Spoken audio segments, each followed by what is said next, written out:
The updated sub numbers are in, and we've lost some ground against the Commanders Report in the month-long sub battle. We are now once again down by just over 100. I think we can still catch them. In fact, I know we can catch them. You want free Cowboys videos, including live free agency coverage? Hit that sub button for me right now. Let's talk free agency here. Tyler Lockett and DK Metcalf are both available, although in different ways. Metcalf via trade and Lockett via free agency. He is released, or at least set to be released, by the Seattle Seahawks. And I think Lockett does make sense for the Cowboys. Obviously, both guys have the built-in Brian Schottenheimer connection from their time together in Seattle. But as the Cowboys look for a number 2 wide receiver, maybe Lockett can fill that role. Remember, he was not the number 2 wide receiver in 2024. He had fallen down to receiver 3 behind DK Metcalf, but also the emergence of Jackson Smith-Njigba meant there just wasn't enough of a role for Tyler Lockett. He doesn't offer much of anything after the catch at this point. He is very much a catch, run, and then kind of give himself up and slide down. But he can play some inside, can play some outside, is a good route runner, can do some still vertical stuff for you. Is not that dissimilar from Brandon Cooks, but I think he can be a better version than what Cooks was able to give you the past few years, even though he's kind of very much in the final stage of his career.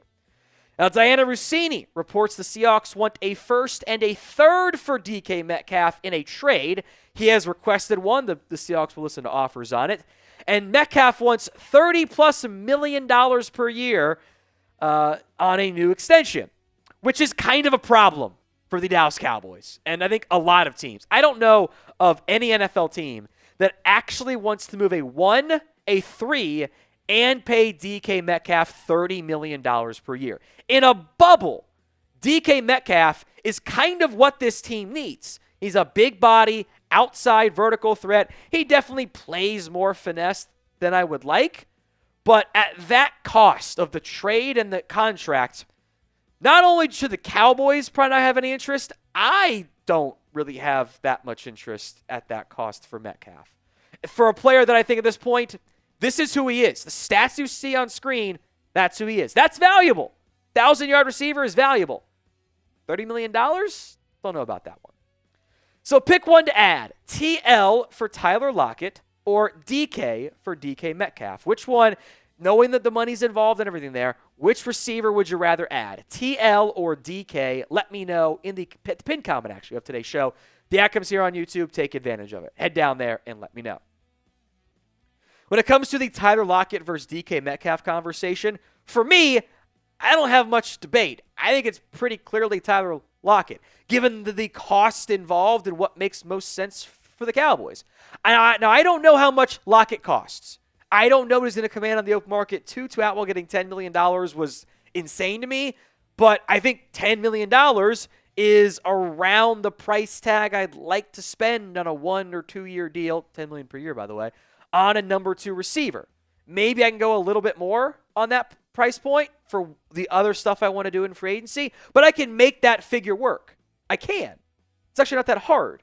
And if it's only a 1 or 2 year deal, I can still draft somebody in round 1 or 2 or 3 or wherever and still get a good return on my draft pick and the guy signed in free agency. That's not that dissimilar from when the Cowboys signed Randall Cobb and then drafted CeeDee Lamb in the same draft, just the cap's gone up, so the price point goes up. Today's show is made possible by Prize Picks. It is the best place to get real money sports action. With over 10 million members and billions of dollars in awarded winnings, Prize Picks has made daily fantasy sports accessible to all. You pick more or less on at least 2 players for a shot to win up to 1,000 times your cash. Run your game all season long on Prize Picks. It is available in more than 30 states, including California, Georgia, and Florida, and Texas as well. They invented the flex play, which means you can still cash out even if one of your picks ends up being wrong. So when I'm doing season-long Prize Picks, which I normally like the more than, I like the less thans on these with, no Ben Johnson up in Detroit and Travis Kelce, less than receiving yards. He's been banged up, and Rashee Rice will get a bunch of yardage. And it's a lot of yards on the ground for Jaden Daniels. Flex play, I can get one wrong. Still cash out on all my football, basketball, baseball, everything else in between at Prize Pick slates. So go download the app today. and use code CLNS to get $50 instantly after you play your first $5 lineup. That's prizepicks.com/CLNS and use code CLNS to get $50 instantly after you play your first $5 lineup. Link will be in the comments section and the description of today's show. Let's move to Joey Bosa. He was cut, as expected. That should be processed at some point today by the Chargers, which will make him a free agent. So could the Cowboys pursue Bosa as an option? I would attach a slight, buyer beware sticker on Joey Bosa, in large part because he's missed a lot of time the past couple seasons. He had 10.5 sacks back in 2021, 16 games played, but then 2.5 in 5 games, 6.5 in 9, and then down to 5 again in 2024. I think Bosa can still be a contributing football player at edge rusher, and you need those guys. Right now, you've got Micah Parsons. Marshawn Nealon didn't do much for you last year. Sam Williams was hurt all season. I don't want to enter the draft with Micah, Nealon, Sam Williams, and Tyrus Wheat as my number, 5 edge. That's not something I really want to do for this Cowboys organization. I just don't think that's a good process. You need to get some help there, whether it's re-signing Golston or Lawson or Tank or whatever. I do think additional help is very much needed at this time. Now, with that said, and given all the injuries, I don't know what Bosa's market ends up looking like in the end. I'm not sure if it's an expensive contract or a not so expensive contract. But I am down to add him. I think that would be a shrewd decision from this organization. Like, it just makes sense to do that. If the money works out. Maybe he wants to go to San Francisco and play with his brother. I can't blame the Cowboys for missing out if that ends up being the case. But you should call. That's what a smart team does. They call. They pick up the phone, and they don't let agents come to them, which is what the Cowboys have a tendency to do.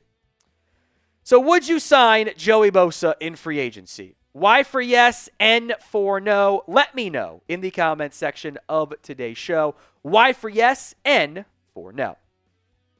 Let's wrap up today's show with some conversation on the running back room and what the Cowboys' plans are. The Cowboys have a pretty obvious need in the backfield, but how they address that is not set in stone. There are a couple different reports here of what their running back plan is. The Athletic, John Machota, says not to expect the Cowboys to take a running back at 12, even if it's Ashton Jeanty. We'll come back to that here in a minute. ESPN says the team would like to re-sign Rico Dowdle and add a draft pick at the spot. And the Dallas Morning News reports they want both Dowdle and a pick. If they have to choose one or the other, they will take the draft pick instead over Rico Dowdle, which I interpret as they're going to draft a back at some point. That I have no doubts of. And they'd like to bring back Rico, just depends on how much the money ends up being there. As for Jeanty, look, I don't know if Jeanty's going to make it there in the first place. So we'll see. But I don't think there is a guarantee that the Cowboys would take him at number 12. I also don't think there's a guarantee that they wouldn't take him or that they would take him. Either way, I don't think anything's set in stone. It is still very early in the process. Brian Schottenheimer, you'll watch his press conference. We had it here for on the channel. He said, I don't know what these guys are yet. I'm not there yet because he's getting the staff set up, and then he'll get to the draft side. And for a team that has always listened to the opinions of their coaching staff, sometimes to a fault even, that matters. He has not done his eval on Jeanty. Those evals aren't done yet. Nothing is set in stone when you're picking at number 12 outside of if Abdul Carter's there, he's probably the pick, which is obviously he's not going to be. But I do think this regime, given the depth of this running back class, would prefer to look at other positions and not have to go down the path of something else. And in the end, this could easily be a Bijan situation where we spend all this time debating over, is he the pick? Should he be the pick? Should he not be the pick? Is he worth it? Running backs matter. No, they don't. And he's gone in the top 6 or top 10. And we go, oh, well, doesn't matter there. And you take somebody else instead. So would you draft Ashton Jeanty at number 12 overall? Type in D for draft or P for pass. Let me know in the comments section of today's show. Now, coming up next here, we will take you to what Brian Schottenheimer had to say about the running back class and what he looks for in a back from his NFL Combine interview. You want a guy that's got vision. You want a guy that has contact balance. The fronts that we're seeing, the fronts that we're facing, require guys to be able to make hidden yards, whether there's a free safety in the hole or there's a linebacker or a defensive lineman coming off at the point of attack. You got to have a guy that's willing to run through arm tackles. I do believe that you have to have the ability to catch the ball coming out of the backfield. Why do I say that? If a team wants to commit to stopping the run, there's ways that they can try to do that. And we don't want that to take an elite runner or a position like that out of the game. So if a team's doing a nice job stopping the running game, you want to be able to get them involved, throwing it to them. And that doesn't mean they have to play like a receiver, but they have to be able to run routes coming out of the backfield and have the ability to separate and run after the catch is important. Now, the good news is it's an insane draft class, and you should be able to get somebody who checks off all those boxes and, frankly, probably more, including, getting more juice at the position. Getting one should not be an issue in this draft class given all of the talent. But you have no fourth-round pick. So I would, even though I'd like to get other positions too, and I think you still can, I maybe wouldn't risk not taking one at some point on the first 2 days. And maybe, I don't think Marion Hampton's there for you, but whether it's Caleb Johnson or Judkins or Henderson or insert back here you love in the third round, I probably wouldn't risk letting one, trying to gamble and get one in the fifth round. Unless you have a back you really like you signed, I would probably just spend a day 2 pick on one because I think the value is going to be there.